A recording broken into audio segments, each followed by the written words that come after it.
Welcome back, everybody. Today I'm going to teach you how to make halftone in Affinity Designer. This effect is perfect for adding a retro printed look to your designs or creating unique textures that stand out. Let's jump right in and get started. First, launch Affinity Designer on your computer. Once the application opens, you can either open your existing file or create a new one.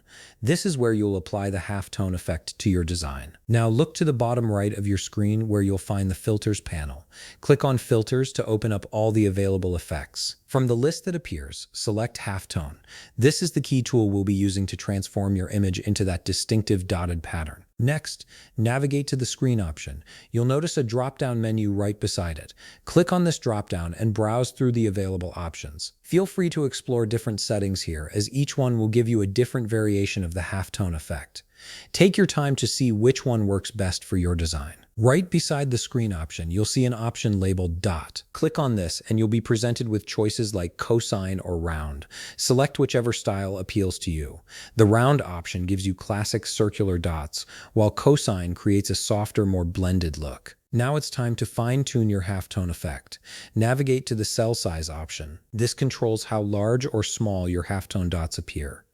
Use the slider to adjust this to your liking.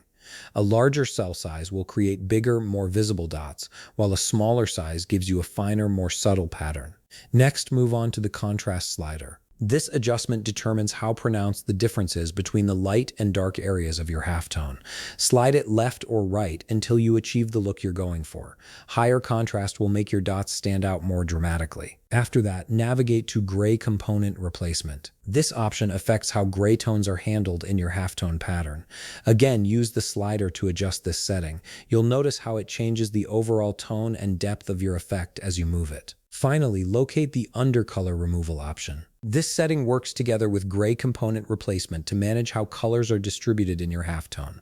Use its slider to make your final adjustments until you're completely satisfied with the result. And there you have it. You've successfully created a halftone effect in Affinity Designer.